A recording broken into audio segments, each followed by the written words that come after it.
Hello friends, welcome to my YouTube channel again. स्वागत है एक बार फिर से मेरे यूट्यूब चैनल स्टडी जीके पर। इससे पहले वाली वीडियो में हमने वही हड़प्पा सभ्यता की जिसकी शुरुआत हमने की थी वो पढ़ रहे थे, और उस हड़प्पा सभ्यता के बारे में, हड़प्पा संस्कृति के बारे में, जो एक कांस्य युगीन सभ्यता थी, उसका जो अगला बिंदु है वो है मूर्तियों के बारे में। किनके बारे में फ्रेंड्स? मूर्तियों के बारे में। मतलब जो हड़प्पा सभ्यता में जो मूर्तियां आपने को मिली है, उस मूर्तियों की क्या स्पेशलिटी थी वो हम इस वीडियो में पढ़ेंगे, राइट।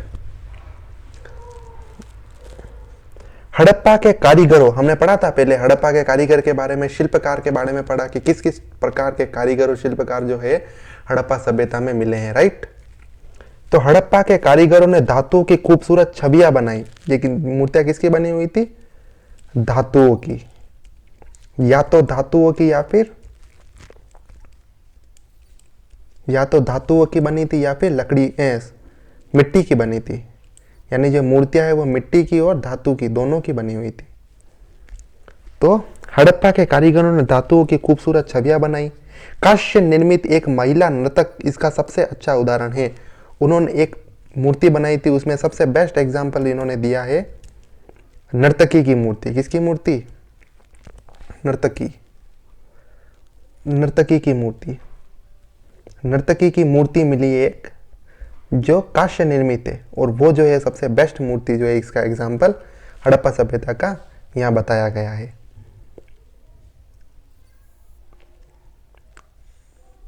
इसका सबसे अच्छा नमूना है, और वह एक हार पहनने के अलावा नग्न है। मतलब ये जो कांस्य मूर्ति जो है वो नग्न अवस्था में और एक हार पहने हुए ऐसे आप ये सब जो मैं बोल रहा हूँ ना, ये जो डायग्राम है वो आपको जो नई एनसीईआरटी है, नई एनसीईआरटी जो है, उस नई एनसीईआरटी में आपको सबसे ये जो नई ये कांस्य नर्तकी की कांस्य मूर्ति जो मिली है, जो पशुपतिनाथ जो महादेव है उनकी जो मूर्ति है ना, ये सारे जो मोहरे की मूर्ति यानी जो चित्र हैं वो सारे नई एनसीईआरटी में आपको जब हम पढ़ेंगे वहां पर मैं आपको और अच्छे से बताऊंगा कि ऐसे चित्र कैसे हैं। तो ये नई नर्तकी की जो कांस्य मूर्ति है वो एक सबसे बेस्ट एग्जाम्पल है, जो कि एक हार पहने हुए हैं। क्या पहने हुए हैं? एक हार पहने हुए, एक ऐसा हार, गले में हार पहने हुए हैं और नग्न अवस्था में है, राइट। हड़प्पा काल के पत्थर की मूर्ति के कुछ टुकड़े पाए गए। यानी वो जो मूर्तियां हैं वो धातु की बनी थी, मिट्टी की भी बनी थी और पत्थर की भी बनी हुई अपने को मिली है, राइट। सेल खड़ी की मूर्तियों की दाहिने बाह के नीचे से बाएं कंधे पर ओढ़ने वाला एक सजा हुआ वस्त्र पहनाया गया है जो साल की तरह दिखता है, और सिर के पीछे बुने हुए बालों का जुड़ा बना हुआ है। मतलब एक मूर्ति जो मिली है अपने को, जो कांस्य की मूर्ति, नर्तकी की कांस्य मूर्ति मिली है, वो कैसी है उसकी मूर्ति का वर्णन यहाँ पर किया है कि उन्होंने इस मूर्ति में जो बाल है उसका एक जो जूड़ा होता है, जिसे अपन जूड़ा कहते हैं, वो जूड़ा बना रखा है ना। और उसके एक हाथ में साल है, सोल, जो सोल होती है वो सोल जो है वो उन्होंने इस मूर्ति पर ओढ़ी हुई है, यानी ओढ़ रखी है।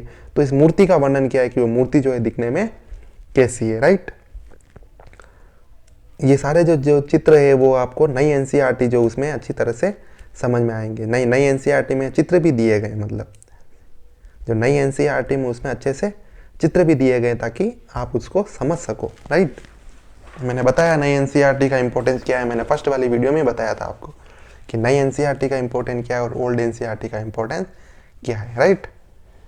दूसरी है टेराकोटा मूर्तियां। टेराकोटा मूर्तियां, जो अगला पॉइंट है वो है टेराकोटा मूर्तियां। टेराकोटा मूर्तियां मतलब मिट्टी की बनी मूर्तियां। जो अभी पहले वाली मूर्तियां बात की थी वो किसकी बात की थी? धातु की बनी मूर्तियां। अभी बताया ना, ये जो मूर्तियां बनी हुई थी किसकी बनी हुई थी? धातु की बनी हुई थी। ये अभी जो बात करेंगे मिट्टी की, यानी टेराकोटा की मूर्तियां। जो मिट्टी की मूर्तियां बनी होती थी, टेराकोटा की मूर्तियां, उसके बारे में हम इसमें बात करेंगे। टेराकोटा की मूर्तियां मतलब मिट्टी की बनी मूर्तियां जिसको आग में पकाया जाता था। मिट्टी की कई मूर्तियां आग में पकाई जाती थी। मतलब मिट्टी से पहले मूर्ति बनाते थे, फिर उसको आग में पका देते। जैसे आज अपने जो बर्तन बनाते हैं कि नहीं बनाते, जो कुम्हार है दिए बनाते, जैसे दीपक बनाते हैं, है ना, वैसे ही जो है मिट्टी की मूर्तियां पहले हाथ से कच्ची मिट्टी से बनाई जाती थी, फिर उसको आग में पकाया जाता था, जिन्हें आमतौर पर टेराकोटा कहा जाता है। इन्हें खिलौने या पूजा की वस्तुओं के रूप में इस्तेमाल किया जाता था। मतलब ये जो टेराकोटा की मूर्तियाँ थी वो या तो खिलौने बच्चे के खेलने के लिए यूज़ की जाती थी, या तो बच्चों के खेलने के लिए खिलौने के रूप में यूज़ की जाती थी, या फिर पूजा के रूप में जो है वो मूर्तियों के रूप में यूज़ की जाती थी, क्योंकि उस समय मंदिर तो होते ही नहीं थे, है ना, आपने पढ़ा पहले भी। वे पक्षियों, कुत्ते, भेड़, मवेशी, बंदरों के संकेतक हैं। मतलब ये जो मूर्तियां हैं वो पक्षियों की, कुत्ते की, भेड़ की, मवेशियों की, बंदरों की, इन सब की बनाई जाती थी। इन टेराकोटा की वस्तुओं में पुरुषों और महिलाओं को भी बहुतायत में देखा जा सकता है। मतलब ये जो टेराकोटा की मूर्तियां हैं वो पुरुषों की भी बनाई जाती थी और महिलाओं की भी बनाई जाती थी, राइट। जिनमें औरतों की मूर्तियां ज्यादा होती थी, यानी पुरुषों और महिलाओं दोनों की बनाई जाती थी, लेकिन उसमें जो महिलाएं होती थी, महिलाएं की जो मूर्तियां होती थी वो क्या होती थी, ज्यादा होती थी। अभी बताया ना, वो मातृ देवी की पूजा करते थे, तो महिलाओं की अपने को कैसे पता चला कि वो मातृ देवी की पूजा करते थे कि महिलाओं की जो मूर्तियां हैं वो अपने को ज्यादा मिली है। लेकिन हम ये नहीं कह सकते हैं कि वो समाज मातृ प्रधान था या फिर पितृ प्रधान समाज था, राइट। तो इससे हम अंदाजा नहीं लगा सकते, लेकिन ये हमको जो महिलाएं की मूर्तियां हैं वो पुरुषों की अपेक्षा ज्यादा मिली है। मोहरों और छवियों का निर्माण बड़े कौशल से किया जाता था, जिन्हें लेकिन टेराकोटा के टुकड़े अनौपचारिक कलात्मकता के प्रतीक हैं। मतलब ये जो खिलौने की जो मूर्तियां वो इतनी उत्तम अवस्था में मिली है, इतनी तराशी गई बनाई गई थी कि हमें ऐसा लगता है, हमें ऐसा कह सकते हैं कि जो सिंधु घाटी सभ्यता के जो लोग हैं, जो मूर्तिकार है, वो इतने अच्छे कुशल थे कि वो इतनी अच्छी अच्छी मूर्तियां, जो इतनी अच्छी तराशी गई मूर्तियां जो उस समय वो बनाते थे, राइट। इनके बीच के अंतर से उन वर्गों के बीच की खाई का पता चलता है और उनको इस्तेमाल करते थे। मतलब ये कहना चाहते हैं कि वहां पर जो है दो टाइप की मूर्तियां मिली है। एक तो ऐसी मिली एकदम तराशी गई मूर्ति, एकदम तराशी गई मूर्ति। तराशी गई मूर्ति का मतलब है कि एकदम जो उसकी जो बनावट थी ऐसी अच्छी बनावट थी कि उसको देखकर लगे कि जैसे उसमें साक्षात जीवन हो, उस मूर्ति में जो साक्षात जीव हो ऐसा लगता है। इससे अच्छी तरह से तराशी गई मूर्ति होती थी। और एक ऐसी होती थी जिसको अच्छे से तराशा नहीं गया जाता था, जैसे खुरदरी मूवी होती थी, खुरदरी मूर्ति होती थी। खुरदरी मूर्ति होने का मतलब है कि इतनी तराशी गई नहीं होती थी, ना, ऐसा लगता था जैसे किसी जो अनएक्सपीरियंस्ड जो मूर्तिकार होता था उसने बनाई हो जैसी मूर्ति लगती थी, है ना। तो इससे जो तराशी गई मूर्ति और जो खुरदरी मूर्ति, उन दोनों से भी वर्ग विभाजन जो था वो उस समय समाज में फैला हुआ था, इससे पता लगता है। जैसे कैसे देखो, जैसे मानो कि एक ऐसा घर है और एक मानो कि ये दूसरा घर है। मैं फिर से बताता हूँ, मानो कि ये एक घर है, राइट, और मानो ये दूसरा घर है। अब सोचो कि इस घर में केवल खुरदरी मूर्तियां मिली है। मान लो 4 मूर्ति इसमें मिली है, इस घर में केवल खुरदरी मूर्तियां मिली है, मतलब खुरदरी मूर्तियां मिली है, ऐसा यानी उसको अच्छे से तराशा नहीं गया, ऐसी 4 मूर्तियां मिली है मानो। और यहाँ पर भी 4 मूर्तियां मिली है, लेकिन वो खुरदरी नहीं है, कैसी है, अच्छी तराशी गई मूर्तियां। मतलब ये दूसरे मकान में क्या मिली है, 4 मूर्तियां मिली है, लेकिन वो एकदम तराशी गई मूर्तियां। तो यहाँ इस मकान में तो आपको कौन सी मूर्तियां मिलेगी, खुरदरी। इस मकान में कौन सी मूर्ति मिली, अच्छी तराशी गई। तो आप इससे क्या पता लगा सकते हो, अनुमान लगा सकते हो कि इसमें उच्च वर्ग के लोग रहते थे और इसमें निम्न वर्ग के लोग रहा करते होंगे। तो इससे हम वर्ग विभाजन का भी जो है वो पता लगा सकते हैं इन मूर्तियों को देखकर। तो वो चीज जो है यहाँ पर बताई गई है कि इन मूर्तियों से जो वर्ग विभाजन हो उसका भी हम आज पता लगा सकते हैं, अनुमान लगा सकते हैं कि उस समय जो है वर्ग विभाजन कितना रहा होगा। पहला यूपरी वर्ग के सदस्यों द्वारा इस्तेमाल किया जाता होगा और दूसरा आम लोगों द्वारा। मतलब ये जो तराशी गई मूर्तियां हैं वो उच्च वर्गों के लोगों द्वारा यूज की जाती होगी और ये जो खुरदरी मूर्तियां हैं वो आम लोगों द्वारा यूज की जाती होगी। किनके द्वारा, आम लोगों द्वारा, राइट। ये जो तराशी गई मूर्तियां हैं जो उच्च वर्ग के लोगों द्वारा यूज की जाती होगी और ये जो खुरदरी मूर्तियां हैं वो आम लोगों द्वारा उस समय यूज की जाती होगी, ऐसा हम इन मूर्तियों को देखकर कह सकते हैं, राइट। एक और अगला पॉइंट है 18वां पॉइंट जो इस अध्याय का, वो है पत्थर का काम। यानी पत्थर पर वैसे कैसे काम करते थे। तो पत्थर का काम जो है वो अगला बिंदु है। क्या है, पत्थर का काम। वो पत्थर का काम क्या कैसे करते थे वो बताया गया इसमें। हड़प्पा और मोहनजोदड़ो में पत्थर का काम अधिक नहीं मिलता है, मतलब ज्यादा पत्थर का काम नहीं करते थे, ऐसे हमने को अवशेष मिले हैं, क्योंकि इन 2 महान शहरों में पत्थर नहीं प्राप्त हो सके। यानी जो हड़प्पा और मोहनजोदड़ो है वहां पर अपने को पत्थर के ज्यादा जो है वो अवशेष अपने को, चाहे वो औजारों के रूप में हो, चाहे वो हथियार के रूप में हो, चाहे वो मूर्तियों के रूप में हो, इतने पत्थर की चीज़ें जो है वो नहीं मिली है हड़प्पा और मोहनजोदड़ो, इन दो सिंधु घाटी स्थल में। हालांकि धोलावीरा और कच्छ में स्थिति अलग थी। मतलब अपने को जो हड़प्पा है और जो मोहनजोदड़ो है वहाँ पर तो अपने को पत्थर के इतने सामग्री अवशेष नहीं मिले हैं, लेकिन जो धोलावीरा है जो गुजरात में है, जो धोलावीरा है जो गुजरात में, वहाँ पर अपने को पत्थर के बहुत ज़्यादा अवशेष मिले हैं। मतलब हड़प्पा के जो स्थल हैं उसमें इसमें हड़प्पा सभ्यता के जो स्थल है, हड़प्पा स्थल और मोहनजोदड़ो स्थल, वहाँ पर तो पत्थर के ज़्यादा औजार नहीं मिले हैं। लेकिन जो सिंधु घाटी जो सभ्यता का जो स्थल है धोलावीरा जो गुजरात में स्थित है, वहाँ पर आपको पत्थर के ज़्यादा अवशेष मिलेंगे। धोलावीरा का गढ़ पत्थर का बना है। गढ़ मतलब वही, धोलावीरा का जो गढ़ है, गढ़ मतलब वही ये वाला जिसे अपन टीला भी कहते हैं, ये गढ़ है या फिर टीला जिसे कहते हैं। और धोलावीरा में क्या था, एक मध्यवर्ती नगर भी था और एक निचला नगर था। ये निचला नगर बताया मैंने आपको पहले वाली वीडियो में, ये निचला नगर है, ये मध्यवर्ती नगर है, ये गढ़ या टीला है। जो धोलावीरा है उसमें जो गढ़ है वहाँ पर जो किले बने हुए हैं वो किले किसके बने हैं, पत्थर के बने हैं। सारे किले किसके बने हैं, पत्थर के बने हैं। तो धोलावीरा में जो है पत्थर ज़्यादा इंपॉर्टेंट था यानी मिला है, लेकिन हड़प्पा और जो मोहनजोदड़ो है वहाँ पर पत्थर के अवशेष ज़्यादा अपने को नहीं मिले। राइट, यह एक महत्वपूर्ण कार्य था और हड़प्पा के गढ़ों में अब तक की सबसे प्रभावशाली खोज थी। मतलब जो हड़प्पा स्थल के जितने भी गढ़ हैं, जितने भी टीले हैं, उसमें जो धोलावीरा का गढ़ और जो टीला है वहाँ पर जो है वो पत्थर के जो है वो मिले हैं। और ये एक सिंधु सभ्यता की एक प्रभावशाली खोज है। धोलावीरा में राजमिस्त्री के कामों में ईंटों के साथ काटे गए पत्थर का उपयोग उल्लेखनीय है। मतलब वही धोलावीरा में पत्थर को काटने की जो औजार है वो भी अपने को मिले हैं, जो पत्थर का काम करने वाले हैं इसके अवशेष भी अपने को धोलावीरा में मिले हैं। राइट, धोलावीरा मतलब गुजरात। धोलावीरा में लाश दफनाने में 3 प्रकार के पत्थर की पट्टियों का इस्तेमाल किया जाता था और इसमें से एक कब्र पर पत्थरों का घेरा बनाया गया और उस पर मेगालिथिक पत्थरों का एक और घेरा बनाया गया। मतलब ये बता रहे हैं कि धोलावीरा में पत्थर इतने पाए जाते थे, धोलावीरा में पत्थर इतने पाए जाते थे कि सारे के सारे जो कार्य होते थे उसमें पत्थरों का किसी न किसी रूप में यूज होता था। जैसे कि जो गढ़ या टीला होता था वहाँ पर जो किले बने होते थे वो पत्थर के बने होते थे, है ना। जो धोलावीरा में जो किसी की लाश को जब दफनाना होता था, यानी जब किसी की मृत्यु हो जाती थी, जब उसके शरीर को दफनाया जाता था, ऐसे जब उसके शरीर को दफनाया जाता था उसको पत्थर से ढका जाता था और उसके ऊपर जो मेगालिथिक टाइप के जो पत्थर होते थे, ऐसे बड़े बड़े पत्थर रखे जाते थे। तो इतना वहाँ पर धोलावीरा में पत्थर था कि वो हर कार्य में जो किसी न किसी रूप में पत्थर का यूज़ करते थे। और ये पत्थर कहाँ से आता था, जो समुद्री किनारा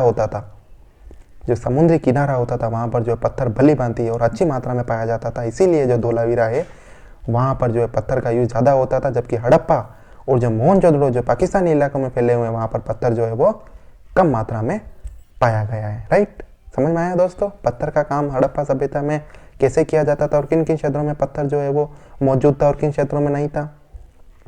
राइट, अब है सिंधु संस्कृति का अंत कैसे हुआ है। अब देखो मैंने इतनी सारी चीजें पढ़ाई, सिंधु सभ्यता की विशेषता क्या थी, सिंधु सभ्यता के बारे में हमने बहुत कुछ पढ़ा।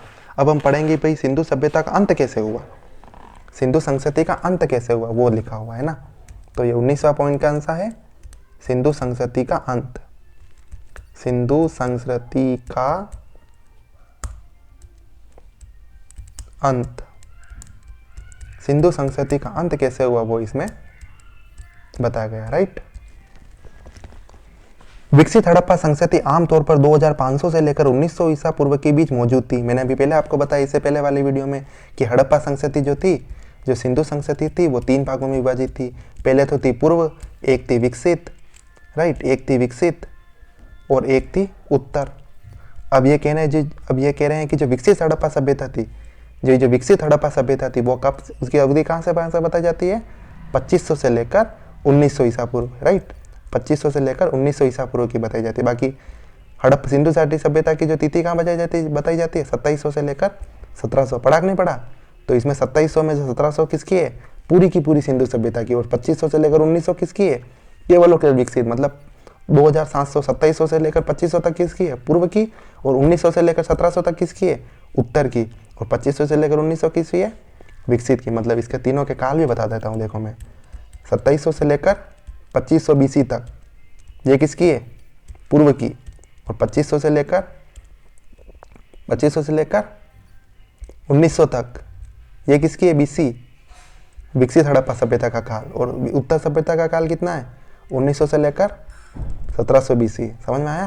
तो ये चीजें हैं, राइट। तो विकसित हड़प्पा सभ्यता का काल क्या माना जाता है? ये तो वही बता रहे हैं कि विकसित हड़प्पा संस्कृति आमतौर पर ईसा पूर्व 2500 से लेकर 1900 ईसा पूर्व के बीच मौजूद थी।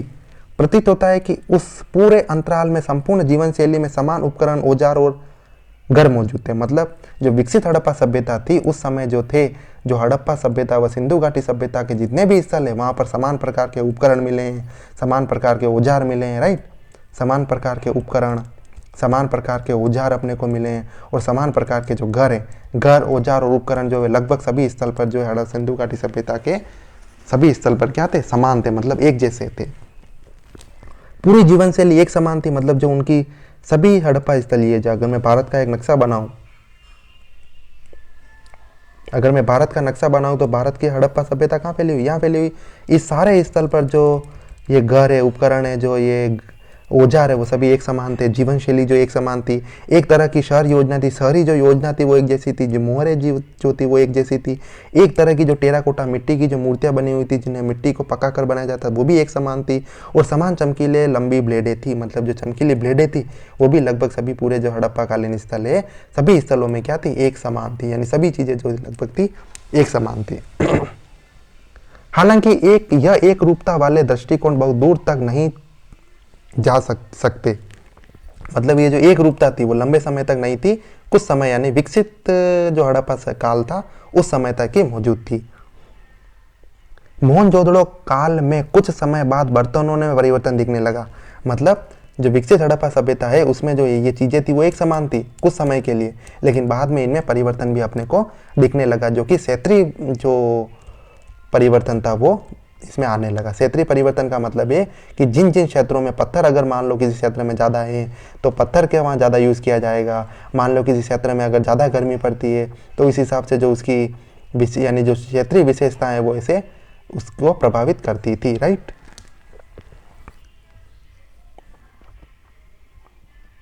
ईसा पूर्व 19वीं सदी तक हड़प्पा संस्कृति के दो महत्वपूर्ण शहर हड़प्पा और मोहनजोदड़ो गायब हो गए।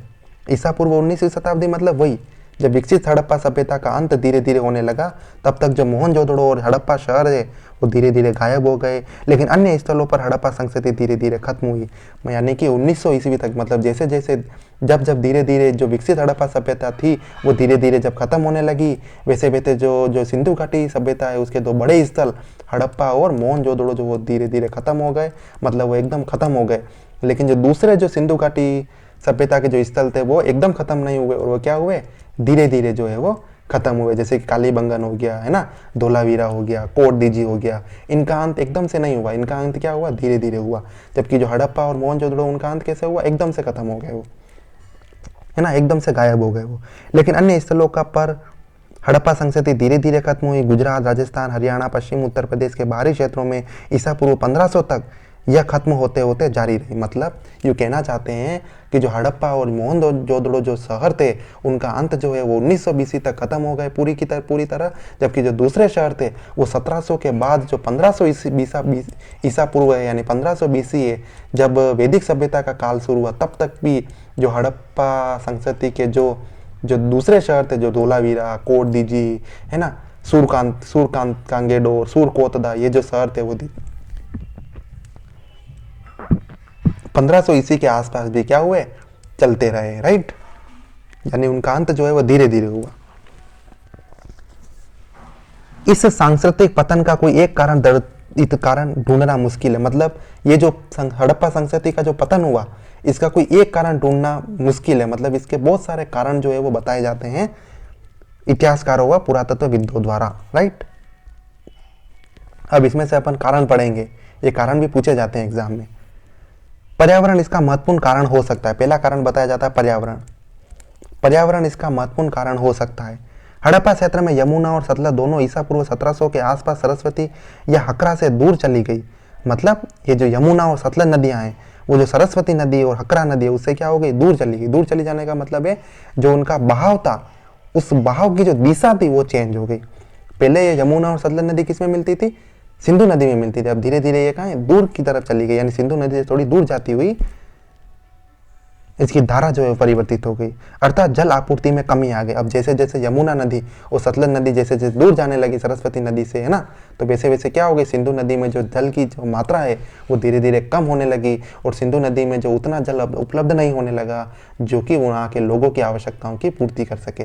तो जैसे जैसे धीरे धीरे जो समय आगे बढ़ता गया, वैसे वैसे जो नदियों की धाराएं थी, जो नदियों की धारा थी वो क्या होने लगी, वो उनका जो दिशा थी, वो धारा में जो जल था वो दूसरी दिशा में प्रवाहित होने लगा, और सिंधु नदी में जो जल की मात्रा है वो कम होने लगी, है ना। इसी तरह उस दौरान वर्षा में भी कम होने लगी, और धीरे धीरे क्या हो गई, वर्षा की मात्रा भी कम होने लगी।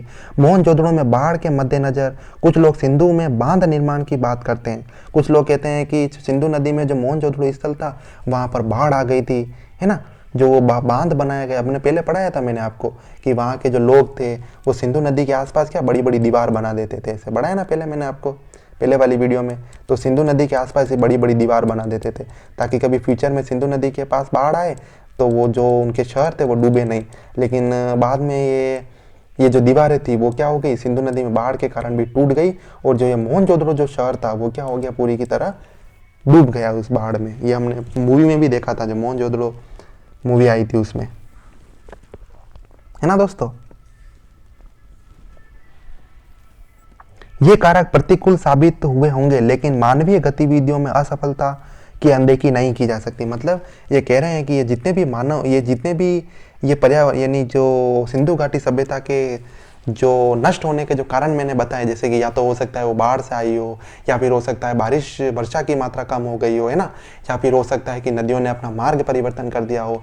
ये जितने भी कारण हैं, वो जितना इन कारणों को जो प्रकट होने में प्रकृति जितना कारण रही होगी, है ना, प्रकृति का जितना योगदान रहा होगा उतना ही योगदान जो है वो मनुष्य का भी रहा होगा। यानी मनुष्य भी इन सभी चीज़ों के पीछे जिम्मेदार रहा होगा, है ना।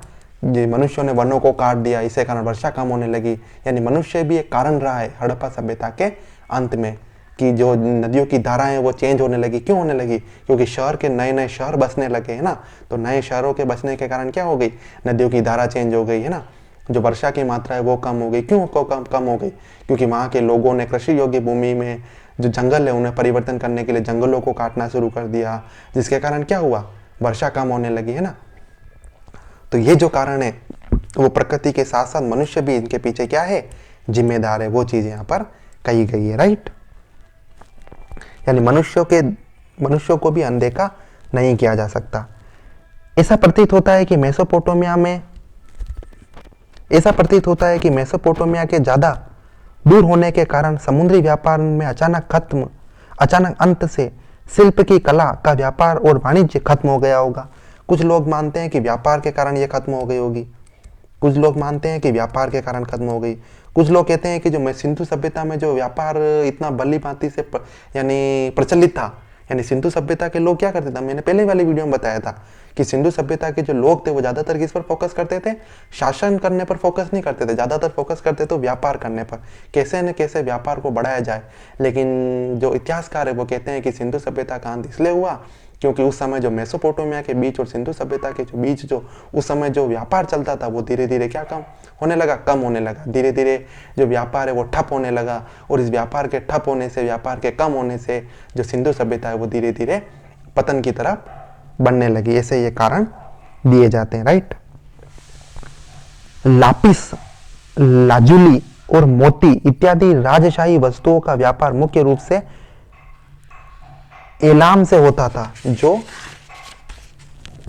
मेसोपोटामिया की पूर्वी सीमा पर स्थित था और ईरान के एक महत्वपूर्ण हिस्से में फैला हुआ था। मतलब धीरे धीरे जो व्यापार कम होने लगा, है ना, शासक वर्गों के पास धीरे धीरे पैसा खत्म होने लगा तो वो व्यापार कम करने लगे, है ना, धीरे धीरे फिर वो जो सिंधु घाटी सभ्यता है वो पतन की तरफ बढ़ने लगे। और इसमें कुछ स्थान दिए गए जहाँ से जो सिंधु घाटी सभ्यता के जो लोग हैं वो व्यापार करते थे।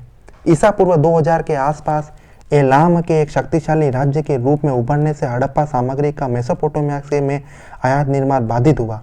मतलब ये कह रहे हैं कि जो एक नया शक्तिशाली राज्य जो है वो उस समय जो ईरान है, जो अपना जो पश्चिमी जो एशिया है वहाँ पर जो एलाम नामक एक नई जो राज्य है उसकी उत्पत्ति हो गई। उस समय एक नया नगर, एक राज्य का जो है उत्पन्न उभरने लगा, उस राज्य के उभरने के कारण जो मेसोपोटामिया के लोग थे, जिस समय वो राज्य नहीं था, यानी जब एलाम राज्य नहीं था, उस समय जो मेसोपोटामिया के लोग थे वो किसके साथ व्यापार करते थे?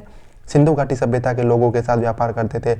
लेकिन जैसे जैसे एक नया राज्य जो है, शक्तिशाली राज्य उत्पन्न होने लगा एलाम नाम का, उस एलाम नाम के, कौन से नाम का? एलाम राम का जो एक नया राज्य उत्पन्न होने लगा, उस राज्य के कारण जो मेसोपोटामिया के लोग थे वो अब सिंधु घाटी सभ्यता के लोगों के साथ व्यापार नहीं करते थे, अब किसके साथ व्यापार करते थे? एलाम जो है वो एरिया, उसके साथ, वहाँ के लोगों के साथ व्यापार करते थे, जिसके कारण जो सिंधु सभ्यता के लोगों के साथ जो व्यापार करते थे वो धीरे धीरे क्या होने लगा? खत्म होने लगा, धीरे नीचे यानी कम होने लगा, और कम होने के कारण क्या हुआ? सिंधु घाटी सभ्यता का पतन होने लगा। जो सिंधु घाटी सभ्यता के साथ जो व्यापार होता था वो क्या होने लगा? बाधित होने लगा, राइट। साथ ही हड़प्पन बस्तियों में मेसोपोटामिया से टिन सहित अन्य वस्तुओं का भी आयात निर्यात बाधित हुआ। मतलब जो हड़प्पा सभ्यता के लोग जो कांसा बनाते थे, उस कांसा बनाने के लिए जो टिन का यूज वो हड़प्पा वासी करते थे, वो जो टिन है वो मेसोपोटामिया के वहाँ से मंगाया जाता था। लेकिन धीरे धीरे क्या हुआ? मेसोपोटामिया के लोगों ने जो टिन की सप्लाई थी वो धीरे धीरे बंद कर दी, या फिर वो जो टिन की सप्लाई थी जो वो पहले हड़प्पा वासी को करते थे, उस टिन की सप्लाई वो अब एलाम नामक नए राज्य को करने लगे, जिसके कारण क्या हुआ? जो हड़प्पा सभ्यता है वो पतन की तरफ बढ़ने लगी, राइट।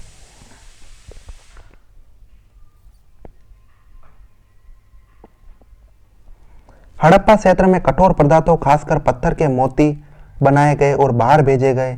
मेसोपोटामिया के निर्यात में गिरावट से उनके कारीगरों की आजीविका में समस्या आई, है ना। धीरे धीरे क्या हुआ? जो हड़प्पा वासी थे वो क्या करते थे? हड़प्पा के जो लोग थे वो किसके थे? अंदर माहिर थे, यानी जो गहने बनाने में, मोती बनाने में, है ना, ये जो कठोर पत्थरों के जो मोती होते थे वो बनाने में जो हड़प्पावासी थे वो माहिर थे। और वो जो औजार बनाते थे, है ना, जो हड़प्पावासी जो कारीगर होते थे, जो ये औजार बनाते थे, है ना, जो ये मोती बनाते थे, जो ये गहने बनाते थे, उन गहनों को ये क्या करते थे? मेसोपोटामिया के जो सभ्यता थी वहाँ पर बेचते थे। लेकिन धीरे धीरे क्या हुआ? मेसोपोटामिया की तरफ से भी व्यापार कम होने लगा, और भारत की तरफ से भी ये जो व्यापार है वो मेसोपोटामिया के लिए कम होने लगा, और धीरे धीरे जो है सभ्यता जो है वो पतन की तरफ बढ़ने लगी। मतलब पहला कारण बताया जाता है पर्यावरण का कारण, और दूसरा कारण बताया जाता है हड़प्पा के या सिंधु घाटी सभ्यता के पतन का व्यापार को जो है वो कारण बताया जाता है, राइट दोस्तों।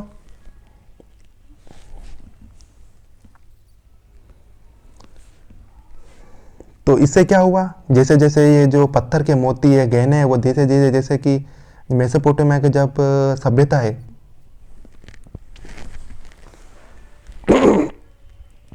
जैसे जैसे जो ये गहनों का व्यापार है वो धीरे धीरे कम होने लगा, तो हड़प्पा सभ्यता के जो कारीगर है, जो उनकी आजीविका थी वो क्या भी, जो हड़प्पा शहर, जो सिंधु घाटी सभ्यता के जो लोग हैं, उनकी जो आजीविका थी वो भी प्रभावित होने लगी। और इस आजीविका के प्रभावित होने से जो लोगों के पास जो धन है वो कम होने लगा, जो अनाज है वो कम उत्पादित करने लगी, और ये सब हड़प्पा सभ्यता जो है वो गिरावट की तरफ या पतन की तरफ बढ़ने लगी, राइट दोस्तों। इसी तरह सिंधु घाटी में टिन की आपूर्ति बाधित होने से कांस्य बनाने वाले निपुण कारीगरों को भी बड़ा झटका लगा।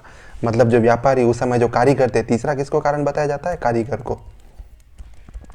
को। मतलब जो हड़प्पा शहर में जो कारीगर थे, जो कांसा बनाते थे, क्या बनाते थे? कांसा बनाते थे। और जिस कांसे का बनाने के लिए वो टिन का जो टिन का उनको आवश्यकता होती थी, वह टिन उनको कहाँ से मंगाया जाता था? मेसोपोटामिया के शहरों से मंगाया जाता था। लेकिन मेसोपोटामिया ने क्या कर दिया? जो टिन का जो निर्यात था वो हड़प्पा शहरों की तरफ करना बंद कर दिया। इसके कारण क्या हुआ? जो भारत के जो हड़प्पा सभ्यता है, वहाँ के जो कारीगर थे वो क्या हो गए? उनकी आजीविका जो वो प्रभावित होने लगी, और धीरे धीरे जो हड़प्पा सभ्यता है वो पतन की तरफ आगे बढ़ने लगी, राइट दोस्तों। उनको झटका लगा। मिट्टी के क्षरण से अनाज का उत्पादन कम हुआ। अब धीरे धीरे क्या हुआ? मिट्टी का भी धीरे धीरे अनुपजाऊ होने लगी, है ना। तो चौथा कारण बताया जाता है मिट्टी का क्षरण होने लगा। मिट्टी का क्या होने लगा? क्षरण होने लगा। यानी धीरे धीरे जो हड़प्पा सभ्यता है, वहाँ की जो उपजाऊ मिट्टी थी, जिसके कारण वो इतनी फली फूली, वही मिट्टी क्या होने लगी? धीरे धीरे कम बारिश के कारण, है ना, कम वनस्पति के कारण धीरे धीरे क्या होने लगी? अनउपजाऊ होने लगी। और उसी अनउपजाऊपन के कारण वहाँ पर अनाज भी कम उत्पादन होने लगा, और धीरे धीरे यह जो सभ्यता है वो क्या होने लगी? वहाँ के लोग भूखे मरने लगे, है ना, वो लोग भूख के शिकार हो गए। इसके कारण ये जो सभ्यता है वो धीरे धीरे पतन की तरफ आगे बढ़ने लगी। शिल्प और खेती का नियंत्रण स्थापित करने में शहरी अभिजात वर्ग की विफलता के कारण हड़प्पा संस्कृति का हास्य हुआ। मतलब धीरे धीरे क्या हुआ? ये जो शिल्प का व्यापार करते थे है ना, वो अब धीरे धीरे क्या हो गए, कृषि की तरफ आने लगे। कृषि की भूमि जो थी वो अनुपजाऊ की तरफ बढ़ने लगी। इसके कारण क्या हुआ, सारी जो चीजें वो थी, वो जो एक दूसरे का जो उनका संतुलन था, वो जो संतुलन है वो बिगड़ गया और ये हड़प्पा सभ्यता जो है वो पतन की तरफ आगे बढ़ने लगी। तो ये जो पॉइंट है उसमें बताया गया कि कैसे हड़प्पा सभ्यता का जो अंत है वो हुआ और उनमें कौन कौन से जो कारण है, एक पर्यावरणीय कारण होगा है ना, एक जिसमें पर्यावरण का कारण को बताया गया है ना। पर्यावरण का जो कारण है वो प्रकृति से भी हो सकता है या फिर वो मानवीय द्वारा भी प्रभावित हो सकता है ना, ये भी इसमें बताया गया है। या फिर एक व्यापार भी कारण हो सकता है हड़प्पा के पतन का, या फिर कारीगर भी जो उनके पतन, जो कारीगरों की आजीविका है उनका पतन भी एक कारण बताया जाता है ना। या फिर मिट्टी की जो अनुरक्ता है वो भी एक कारण बताया जाता है कि हड़प्पा सभ्यता का पतन ऐसे हुआ। मतलब यूँ है कि हड़प्पा का सभ्यता जो है, सिंधु घाटी सभ्यता जो है, उसके जितने भी शहर है उन सभी शहरों का जो पतन है वो अलग अलग कारणों से बताया जाता है। जैसे अभी बताया था कि जो मोहनजोदड़ो है वो बाढ़ के कारण डूब गया था है ना, या फिर जो अलग अलग शहर का जो है पतन है वो अलग अलग तरीके से हुआ। इसी कारण जो है वो हड़प्पा सभ्यता के पतन का या सिंधु घाटी सभ्यता के जो पतन का कारण एक न मानकर बहुत सारे कारण जो है वो माने जाते हैं। उनमें से अलग अलग शहर जो है वो अलग अलग कारणों से पतन की तरफ जो है वो अग्रसर हुए, ऐसा बताया गया है। राइट दोस्तों। अब अगला पॉइंट क्या दिया हुआ है इसी जो अध्याय में, अगला पॉइंट दिया हुआ है पॉइंट नंबर 20 जो है परिपक्वता के बारे में। परिपक्वता, परिपक्वता, परिपक्वता का मतलब क्या होता है, मैच्योरिटी यानी परिपक्वता। लगभग 2800 हड़प्पा स्थलों की पहचान हुई है। मैंने पहले भी बताया था आपको, अब तक 2800 जो हड़प्पा कालीन स्थल है उनकी पहचान इतिहासकारों और पुरातत्वविदों ने की है। इनमें से प्राचीन और शहरी हड़प्पा के पूर्व के सांस्कृतिक स्थलों की कुल संख्या आधे से अधिक है। मतलब इनमें से जो प्राचीन और शहरी हड़प्पा के पूर्व के सांस्कृतिक स्थल है, मैंने बताया ना हड़प्पा सभ्यता 3 भागों में बांटी गई है, पूर्व, विकसित और उत्तर। तो इनमें से जो 2800 स्थल है उनमें से जो प्राचीन ये वाले और शहरी हड़प्पा के पूर्व जो सांस्कृतिक स्थल है उनकी संख्या आधे से भी अधिक है। मतलब 50% से भी ज्यादा जो है वो ये स्थल है। विकसित हड़प्पा बस्तियों की संख्या लगभग 1022 है और इसकी संख्या कितनी है, 1022। मतलब सबसे ज्यादा संख्या कितनी, आधे से भी ज्यादा इन पूर्व वाले जो हड़प्पा कालीन स्थल है उनकी संख्या जो है वो है आधे से भी ज्यादा। और ये जो है वो कितने, 1022 लगभग, कौन से, विकसित हड़प्पा कालीन स्थल। और उनमें से 406 जो है पाकिस्तान में और 616 क्या है, भारत में। अब इन 1022 में भी 406 जो हैं वो तो है पाकिस्तान में और 616 जो हैं वो है इंडिया, भारत में। राइट, ये चीजें हैं, है ना। यद्यपि विकसित हड़प्पा स्थल उसके कुल शहरी प्रकृति के कारण प्राचीन और शहरी हड़प्पा पूर्व के स्थलों से अधिक है।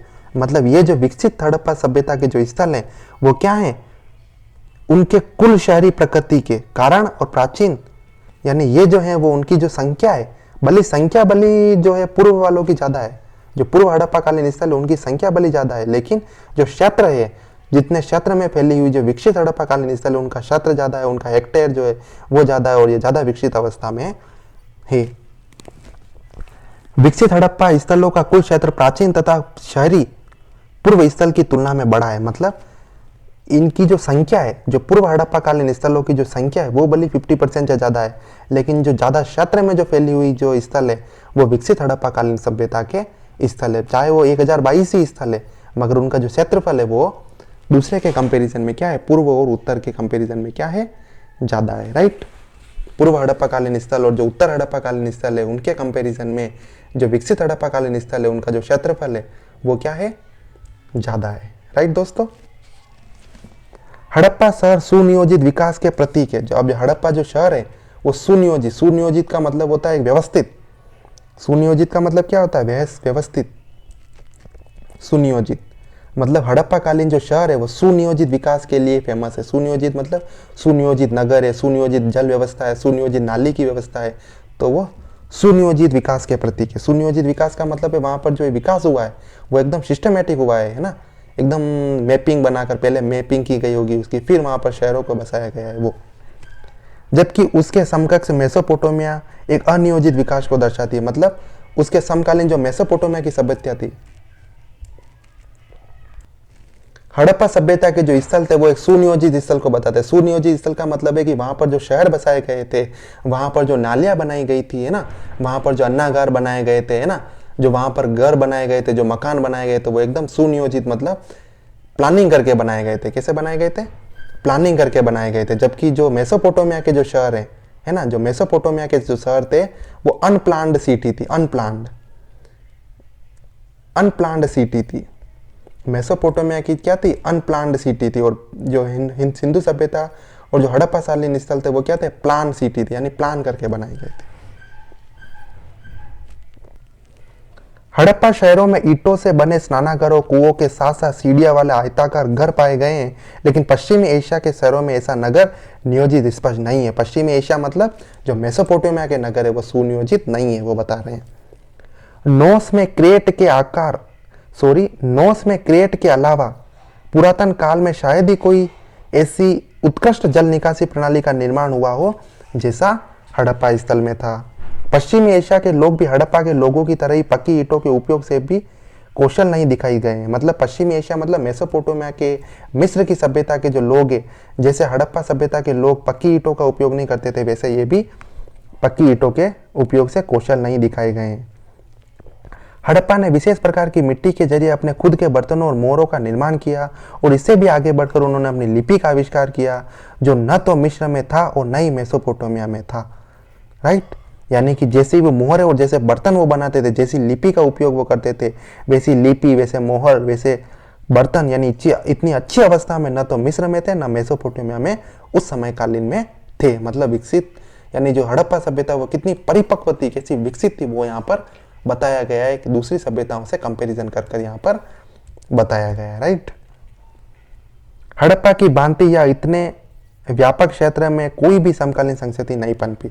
मतलब मेसोपोटामिया जो सभ्यता थी, जो मिस्र की सभ्यता थी, है ना, वो दोनों सभ्यता भी इतने क्षेत्र में नहीं फैली थी जितनी क्षेत्र में जो हड़प्पा सभ्यता वो फैली हुई थी। मतलब हड़प्पा सभ्यता जो है वो बहुत बड़े क्षेत्र में फैली हुई थी, भारत का लगभग पूरा उत्तर पश्चिमी भाग, जबकि मेसोपोटामिया सभ्यता, मिस्र की सभ्यता बहुत ही छोटे छोटे क्षेत्रों में जो है वो फैली हुई थी। राइट, और वो इतनी विकसित भी नहीं थी जितनी सब विकसित जो है वो हड़प्पा सभ्यता की, चाहे उसका नगरीकरण ले लो, चाहे वो प्लान सिटी ले लो, है ना, वो सारी जो चीजें थी वो हड़प्पा सभ्यता की बेहतर थी, न कि मेसोपोटामिया और मिस्र सभ्यता की थी। समझे दोस्तों?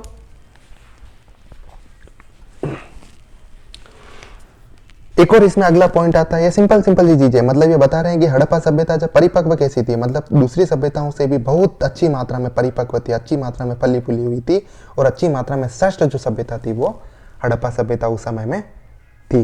राइट दोस्तों, इसमें अगला पॉइंट आता है 21 नंबर पॉइंट, कि उत्तर शहरीकरण काल, उत्तर शहरीकरण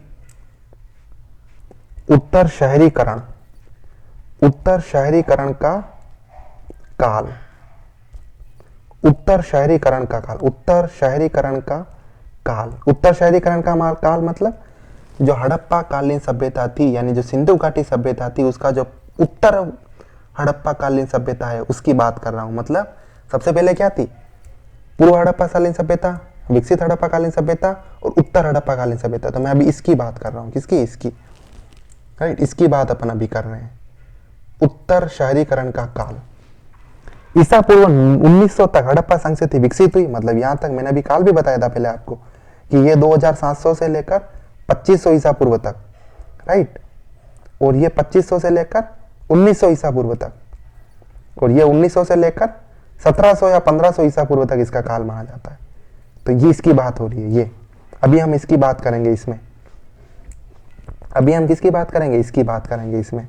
और यहां पर बताया गया इसकी कि सन 1900 ईसा पूर्व तक, यानी यहां तक जो हड़प्पा विकसित अवस्था में थी, ये विकसित अवस्था में थी। इसके बाद इसकी स्थिति नगरीय योजना, ईंट के व्यापक उपयोग, लेखन की कला, मापक वजन और माप घड़ों एवं तराई शहरों के बीच के अंतर, कांसे के औजारों के उपयोग तथा काले रंग के चित्रित लाल बर्तन इत्यादि का जो शहरीकरण दौर था उसकी शैलीगत एक रूपता लगभग गायब हो गई। मतलब ये कहना चाहते हैं कि इस विकसित हड़प्पा कालीन स्थल तक तो सारी चीजों में एक रूपता थी, मतलब मापन में एक रूपता थी, नगरीकरण में एक रूपता थी, जो किले थे वो एक जैसे थे, लेखन कला जो थी वो एक जैसी थी, जो ईंट का आकार था वो एक जैसा था, जो बर्तन का डिजाइन था वो एक जैसा था, जो नगरीय योजना थी वो एक जैसी थी। लेकिन जैसे ही ये विकसित हड़प्पा कालीन सभ्यता का जो काल खत्म हुआ, जब 1900 ईस्वी ईसा पूर्व जब हम पहुंचे, उसके बाद का जो काल आया, जो उत्तर हड़प्पा कालीन सभ्यता का काल था, उसमें जो है वो एक रूपता नहीं थी और वो चीजें जो है वो अलग अलग चीजें जो थी वो दिखने लगी। ओके फ्रेंड्स, तो जो चीजों में समानता थी उस समय वो कब तक थी? जो विकसित हड़प्पा सभ्यता थी उस काल तक जो थी वो चीजों में समानता थी। लेकिन जैसे ही विकसित हड़प्पा काल का खत्म हुआ, जब उत्तर हड़प्पा काल आया, उस समय क्या हुआ? चीजों में जो थी, जो बाट मापन की जो चीजें थी, जो लेखन कला थी, है ना, जो नगरीकरण थी, जो किले का आकार था, वो क्या हो गया? धीरे धीरे भिन्न होने लगा। मतलब उनमें भिन्नता जो है वो आने लगी, राइट। तो एक रूपता जो थी वो गायब होने लगी, राइट। उत्तर हड़प्पा में मतलब इसकी बात हो रही है। में शहर संस्कृति के पश्चात के कुछ लक्षण पाकिस्तान और मध्य एवं पश्चिमी भारत के पंजाब, राजस्थान, हरियाणा, जम्मू कश्मीर, दिल्ली और पश्चिमी उत्तर प्रदेश में पाए जाते हैं। मतलब ये कह रहे हैं कि जो उत्तर हड़प्पा सभ्यता जो है, उस शहरी संस्कृति के जो पश्चात के कुछ लक्षण, यानी कि शहरी संस्कृति का मतलब इसकी बात हो रही है। मतलब ये कह रहे हैं कि आपको जो उत्तर हड़प्पा संस्कृति के जो स्थल है वो कहाँ पर मिलेंगे? वो मिलेंगे आपको वही जो विकसित हड़प्पा कालीन स्थल जो थे ना, उसके आसपास ही आपको मिलेंगे। मतलब आपको पाकिस्तान में भी मिलेंगे ना। मतलब वही समझा रहे हैं। मतलब ये कह रहे हैं कि जो उत्तर हड़प्पा कालीन जो स्थल है वहाँ आपको राजस्थान, यानी जो भारत के उत्तर पश्चिमी भाग में पाकिस्तान में है ना, मध्य पश्चिमी भारत के पंजाब, राजस्थान, हरियाणा, जम्मू कश्मीर, दिल्ली, पश्चिमी उत्तर प्रदेश, इन सभी स्थलों पर आपको जो उत्तर हड़प्पा कालीन स्थल है उसके स्थल आपको मिलेंगे। वो ऐसी बात यहाँ पर कही गई है। ईसा पूर्व 1900 से 1200 तक के काल में हुआ, यानी इन सब का काल क्या माना जाता है? 1900 से लेकर 1200, मैंने यहाँ 1700 बताया है, तो वो लगभग 1500, यानी जब उत्तर वैदिक सभ्यता आई तब तक चलते रहे। जब उत्तर वैदिक सभ्यता आ गई उसके बाद भी कुछ हड़प्पा कालीन स्थल ऐसे थे जो उत्तर हड़प्पा कालीन स्थल के रूप में आगे चलते रहे, राइट दोस्तों। हड़प्पा संस्कृति के उत्तरी संस्कृति काल को उप सिंधु संस्कृति के रूप में जाना जाता है। मतलब ये जो काल है उसको उप सिंधु संस्कृति कहते हैं। क्या कहते हैं? उप सिंधु संस्कृति कहते हैं, राइट। जो इस काल का जो शहरीकरण है, यानी जो इस उत्तर सिंधुकालीन सभ्यता, जो उत्तर हड़प्पा कालीन सभ्यता है, उस काल के जो शहरीकरण है उसको अपन उप सिंधु काल भी कहते हैं, राइट। और इसे उत्तर हड़प्पा के रूप में माना जाता था, लेकिन अब इसे उत्तर शहरी हड़प्पा संस्कृति के रूप में जाना जाता है। मतलब इसके बहुत सारे नाम है। क्या क्या नाम है? उप सिंधु काल हो गया, उत्तर शहरी हड़प्पा संस्कृति हो गया, उत्तर हड़प्पा काल हो गया। ये अलग अलग नाम है इसके, लेकिन आप इसमें एक चीज कॉमन पाओगे, उत्तर। उत्तर मतलब होता है बाद का, है ना। तो ये बाद की जो हड़प्पा कालीन स्थल है उस नाम से ये जानी जाती है, राइट दोस्तों। तो अपन इसमें पढ़ यही बिंदु रहे, इस बिंदु का पॉइंट यही था। इस बिंदु का नाम क्या था? उत्तर शहरीकरण काल, यानी उत्तर हड़प्पा कालीन चरण जो था उसका शहरीकरण कैसा था उसके बारे में हम ये पढ़ रहे हैं। तो इसीलिए हम अभी जो फोकस करेंगे वो इस पॉइंट पर करेंगे, उत्तर जो काल है उस पर फोकस करेंगे, राइट। उत्तर शहरी हड़प्पा संस्कृति मुख्यतः पाषाण युगीन थी। पाषाण युगीन मतलब धीरे धीरे वो लोग जो है उत्तर हड़प्पा कालीन स्थल में क्या हो गए? वो कांसे से फिर से कहाँ पर आ गए? पत्थर पर आ गए। मतलब क्यों? क्योंकि धीरे धीरे व्यापार खत्म होने लगा, हमने पढ़ा। धीरे धीरे जो है वो कृषि कार्य भी खत्म होने लगा। तो धीरे धीरे ये चीज जो हड़प्पा कालीन सभ्यता थी, यानी जो विकसित हड़प्पा कालीन सभ्यता थी, वो क्या हो गई? पतन की तरफ बढ़ने लगी। और जैसे जैसे धीरे धीरे उसका पतन होने लगा वो पाषाण काल की तरफ बढ़ने लगी, और इसीलिए उसे कहा जाता है पाषाण कालीन या पाषाण युगीन सभ्यता। जिसमें पत्थर और तांबे के औजारों का इस्तेमाल किया जाता था। उनके पास जटिल ढलाई से बनने वाली कोई धातु की बनी जटिल वस्तुएं नहीं थी। मतलब धीरे धीरे क्या हो गया? पतन की तरफ होने लग गया। मतलब वो जटिल ढलाई के लिए, मतलब वो जैसी जटिल ढलाई जो है वो जो विकसित हड़प्पा सभ्यता में करते थे वैसी जटिल ढलाई, ढलाई मतलब होता है ढालना किसी चीज को। तो वो जो जटिल ढलाई है वो जो है वो धीरे धीरे खत्म होने लगी। धातुओं की जटिल ढलाई, किसकी ढलाई? धातुओं की। धातु की जो जटिल यानी जो कठिन ढलाई थी, वो जो कठिन ढलाई जो थी, जटिल ढलाई जो थी वो धातु की, वो क्या होने लगी? धीरे धीरे खत्म होने लगी।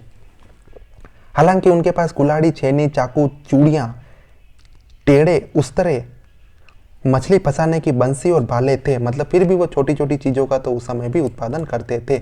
मतलब वो फिर भी ये जो चीज़ें होती थी जिसका वो बनाते थे, जो औजार वो बनाते थे, वो इतने अच्छे मात्रा में या उतनी अच्छी अवस्था में नहीं थे जितनी अच्छी अवस्था में विकसित हड़प्पाकालीन स्थल में मौजूद थे। राइट। पाषाण युगीन लोग उत्तर शहरी चरण के बाद गांवों में रहते थे। मतलब विकसित हड़प्पा सभ्यता में जो लोग शहरों में रहते थे, उत्तर हड़प्पाकालीन स्थल में लोग फिर से कहाँ शिफ्ट हो गए? गांवों में शिफ्ट हो गए। कहाँ शिफ्ट हो गए? गांवों में हो गए। यानी गांव ग्रामीण सभ्यता होने लगी धीरे धीरे। जो उत्तर हड़प्पाकालीन सभ्यता जो थी वो क्या थी? ग्रामीण सभ्यता थी। राइट।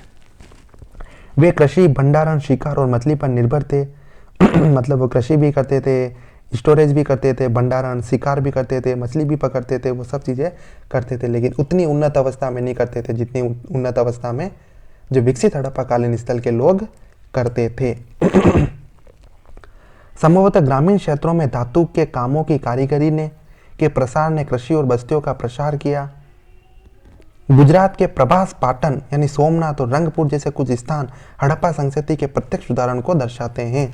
मतलब ये दो स्थान दिए हुए हैं गुजरात के जो हड़प्पा संस्कृति के बारे में, उत्तर हड़प्पा संस्कृति के जो स्थल हैं उनके बारे में अपने को उदाहरण देते हैं। हालांकि उदयपुर के पास शहर के कुछ हड़प्पा स्थल पाए गए हैं। अहर संस्कृति के स्थानीय केंद्र गिलुंद में ईसा पूर्व 2000 से लेकर 1500 के बीच ईंटों की संरचनाओं का उल्लेख करते हैं। मतलब कुछ जो उत्तर हड़प्पाकालीन स्थल है आपको जो राजस्थान में उदयपुर शहर है, जो उदयपुर शहर है वहाँ पर एक गिलुंद है, गिलुंद नामक स्थान है, वहाँ पर आपको उत्तर हड़प्पाकालीन स्थल के जो शेष है, जो अवशेष है वह आपको मिलेंगे। राइट। शायद हरियाणा में भगवानपुर के अलावा उत्तर हड़प्पा चरण में अन्यत्र कहीं पक्की ईंटें नहीं मिली है। मतलब कुछ उत्तर हड़प्पाकालीन स्थल ऐसे थे जहाँ पर पक्की ईंटों का उपयोग किया जाता था, लेकिन बहुत सारे जो उत्तर हड़प्पाकालीन स्थल है वहाँ पर कच्ची ईंटों का जो उपयोग है वो किया जाता था। पश्चिमी उत्तर प्रदेश में बुलंदशहर जिले में लाल किला के ओपीसी स्थल पर बिखरे हुए कुछ ईंटों के टुकड़े मिलते हैं। हालांकि हमें इस बात पर ध्यान देना चाहिए कि अनुमानतः 1700 ईसा पूर्व से 1200 ईसा पूर्व तक मालवा की ताम्र पाषाण संस्कृति में कुछ हड़प्पाकालीन तत्व पाए जाते हैं, जिसका सबसे बड़ा रहवास नवदोतोली में था। मतलब यूँ कह रहे हैं कि जो हड़प्पा संस्कृति, जो कांस्य युगीन संस्कृति थी, उससे पहले कौन सी संस्कृति थी? ताम्रकालीन संस्कृति थी। कौन सी संस्कृति थी? ताम्रकालीन संस्कृति उस समय थी। जो ताम्रकालीन संस्कृति थी उसके अवशेष जो है वो उत्तर हड़प्पाकालीन संस्कृति में अपने को मिलते हैं, ये बात कह रहे हैं। मतलब उत्तर हड़प्पाकालीन संस्कृति में अपने को ताम्रकालीन संस्कृति जैसे अवशेष भी मिलते हैं। तापी, गोदावरी, भीमा की घाटियों में पाए जाने वाले कई जोरवे स्थलों में के बारे में भी यही बात सच है। मतलब जो तापी नदी, गोदावरी नदी, भीमा नदी, वहाँ पर भी आपको उत्तर हड़प्पाकालीन स्थल से जो ये अवशेष है, ताम्रयुगीन संस्कृति के अवशेष, वो आपको मिलेंगे। जोरवे का सबसे बड़ा निवास दाइमाबाद है, जिसमें 4000 की संभावित आबादी वाले 22 हेक्टेयर में फैला हुआ रहवास था, जिसे प्रोटो शहरी माना जा सकता है। हालांकि जोरवे की संस्कृति एक बड़ी आबादी गाँवों में रहती थी। मतलब वही जोरवे भी एक ऐसा स्थल है जो महाराष्ट्र में स्थित है। जोरवे संस्कृति जो है वो भी उत्तर हड़प्पाकालीन संस्कृति के अवशेष के रूप में बताती है। वो भी कैसे? ग्रामीण सभ्यता थी। वो भी कैसी थी? ग्रामीण थी। मतलब लोग गाँवों में रहते थे। उत्तर हड़प्पाकालीन संस्कृति के अवशेष के रूप में जो है वो जोरवे संस्कृति की बस्ती हुआ है जो वो याद किया जाता है। मतलब इनको पहचाना जा सकता है। पाकिस्तान के स्वात घाटी में कुछ उत्तर शहरी हड़प्पा बस्तियां खोजी गई है। मतलब पाकिस्तान में, अभी मैंने बताया पहले भी, उत्तर शहरी जो हड़प्पा संस्कृति के बस्तियां हैं वो कहाँ कहाँ पर मिली है? तो पाकिस्तान में भी मिली है ना। पाकिस्तान में जो स्वात घाटी है ना, पाकिस्तान में जो स्वात घाटी है वहाँ पर ये बस्तियां भी मिली है। यहाँ के लोग खेती और पशुपालन के विकसित स्वरूप का अभ्यास करते थे। मतलब लोग खेती करते थे, पशुपालन करते थे। वे धीमी गति की चौक पर बने काले भूरे रंग के पके हुए बर्तन का इस्तेमाल करते थे। मतलब धीमी गति से चौक होता था, यानी मिट्टी के बर्तन बनाने के लिए जो चौक होता था, ऐसा गोल चौक, उस चौक का वो उपयोग मिट्टी के बर्तन बनाने के लिए, काले भूरे रंग के जो बर्तन होते थे वो बनाने के लिए करते थे। ऐसे बर्तन उत्तरी ईरानी पठार के ईसा पूर्व 3री सहस्त्राब्दी और उसके बाद से मेल खाते हैं। स्वात घाटी के लोगों ने लाल व काले लाल पर काले रंग के चित्रित बर्तन चौक पर बनाए जो प्राचीन उत्तरी शहरी काल के सिंधुई मिट्टी के बर्तनों से मेल खाते हैं। मतलब वही कि वो जो लोग है स्वात घाटी के लोग वो कैसे रंग के बर्तन बनाते थे ना, वो उसे बताया गया है। ये हड़प्पा की उत्तरी शहरी संस्कृति से मेल खाते थे, इसलिए स्वात घाटी को हड़प्पा संस्कृति के बाद उत्तरार्ध में केंद्र के तौर पर माना जा सकता है। मतलब जो स्वात घाटी की जो सभ्यता है वो उत्तर हड़प्पा कालीन संस्कृति के रूप में जानी जाती है, राइट। जो स्वात घाटी की कौन सी, जो स्वात घाटी की सभ्यता है, जो स्वात घाटी की सभ्यता है वो उत्तर हड़प्पा कालीन संस्कृति के रूप में जानी जाती है, राइट दोस्तों। पंजाब, हरियाणा, उत्तर प्रदेश और जम्मू के भारतीय क्षेत्रों में कई उत्तर शहरी हड़प्पा स्थलों की खुदाई की गई है, जिसके तहत जम्मू के मंड, पंजाब के चंडीगढ़ और संघहोल और हरियाणा में दौलतपुर और मित्तल और पश्चिम उत्तर प्रदेश में आलमगीरपुर और हुलस का उल्लेख किया जा सकता है। मतलब यहाँ पर कुछ उत्तर हड़प्पा कालीन स्थलों के नाम दिए गए हैं जिनको आप मैप में ढूंढ सकते हैं। ऐसा लगता है कि हरियाणा के दौलतपुर और उत्तर प्रदेश के सहारनपुर जिले में हुलस में हड़प्पा ने चावल की खेती को अपनाया। उत्तर भारत में किसी भी हड़प्पा स्थल पर रागी और बाजरा के उगाए जाने के प्रमाण अब तक नहीं मिले। मतलब जो हड़प्पा सभ्यता है जो उत्तर में स्थित थी उस पर किसी भी तरह के रागी और बाजरा के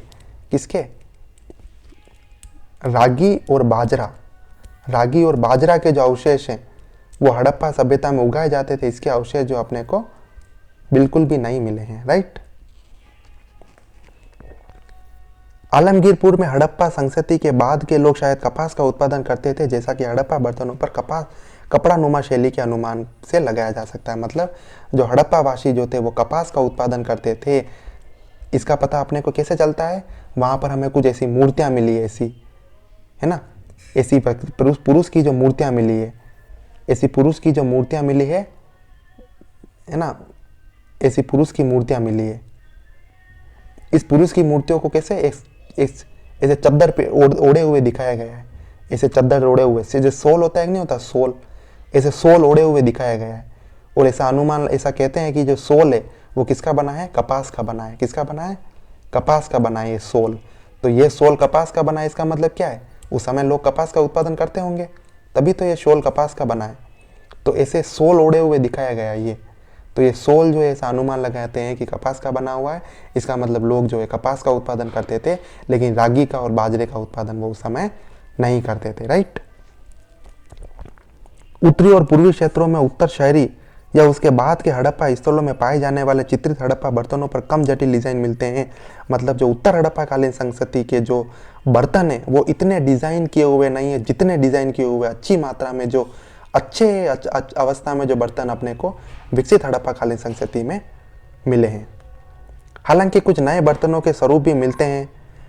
भगवानपुर के चित्रित भूरे बर्तन कुछ विकसित हड़प्पा के बर्तनों के रूप में मिलते हैं, लेकिन इस समय तक हड़प्पा संस्कृति अपनी पूरी तरह से खत्म होने की स्थिति में पहुंच चुकी थी। मतलब धीरे धीरे जो हड़प्पा संस्कृति की जो विकसित अवस्था है वो धीरे धीरे खत्म होने लगी और धीरे धीरे जो है वो हड़प्पा ही संस्कृति जो है सिंधु घाटी जो सभ्यता है वो धीरे धीरे क्या होने लगी, खत्म होने लगी। उत्तर शहरी हड़प्पा चरण में लंबाई को मापने की वस्तु नहीं मिली है। मतलब जो लंबाई को मापने के लिए मापन का यूज है ना, लंबाई को मापने के लिए जिस मापन का यूज जो है वो विकसित हड़प्पा सभ्यता के लोग करते थे, वैसे मापन का उपयोग जो है वो उत्तर हड़प्पा संस्कृति के लोगों द्वारा उपयोग नहीं किया जाता था, ऐसे अपने को प्रमाण मिले हैं, राइट दोस्तों। गुजरात में बाद की अवधि में घनाकार पत्थर के जरिए वजन मापने की विधि और टेराकोटा केक अनुपस्थित थे, यानी ऐसे नहीं मिले हैं। साधारणतः सभी उत्तर शहरी हड़प्पा स्थलों पर मानवीय मूर्तियों और विशिष्ट चित्रित शैली का अभाव है। मतलब धीरे धीरे मानवीय मूर्तियां और जो चित्रण शैली है वो भी धीरे धीरे खत्म होने लगी। हालांकि चीनी मिट्टी गुजरात में उपयोग नहीं हुई, पर उत्तर भारत में इसका खूब इस्तेमाल हुआ। जो चीनी मिट्टी थी वो गुजरात में धीरे धीरे जो उसका चीनी मिट्टी का उपयोग जो धीरे धीरे वो खत्म होने लगा। मतलब कह रहे हैं कि जो उत्तर हड़प्पा कालीन स्थल है वो क्या हुआ, धीरे धीरे क्या हुआ, पतन की तरफ बढ़ने लगी। मतलब आप देखोगे जो उत्तर शहरीकरण का जो अपन ने काल पड़ा उसमें ज्यादातर जो चीजें वो क्या होने लगी, खत्म होने लगी, वो पतन की तरफ बढ़ने लगी। मतलब यूं कुछ भी पता नहीं, जैसे बर्तन जो है जितनी अच्छी अवस्था में, जितने विकसित बर्तन विकसित हड़प्पा सभ्यता में थे उतनी अच्छी अवस्था में उत्तर शहरी काल में नहीं थे।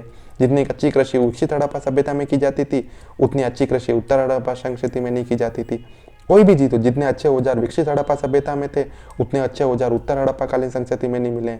मतलब धीरे धीरे चीजें जो है वो क्या होने लगी, पतन की तरफ बढ़ने लगी। राइट दोस्तों, समझ में आया? सिंपल सी चीजें मैंने क्या बताया इसमें कि जो उत्तर हड़प्पा कालीन स्थल है उसके बारे में मैंने बताया कि उत्तर हड़प्पा कालीन स्थल कैसा था, है ना, कैसी उसकी विशेषताएं थी, ये जो चीजें हैं मैंने इसमें बताई है। अब इस वीडियो को हम यहाँ समाप्त करते हैं, है ना, क्योंकि मेरा भी थोड़ा सिर दुखने लग गया है, क्योंकि मैं भी जॉब करके आया हूँ और आपके लिए मैंने लगभग 3 घंटे की वीडियो भी बना दी है। अब थोड़ा मैं रेस्ट करूँगा, फिर उसके बाद फिर से हम इस अगली वाली वीडियो में हम पूरा प्रयास करेंगे कि इस अध्याय को फिनिश कर दें। राइट, तो मिलते हैं दोस्तों नेक्स्ट वीडियो में पॉइंट नंबर 22 के साथ, जो कहता है नए लोगों का आगमन। क्या कहता है? नए लोगों का आगमन।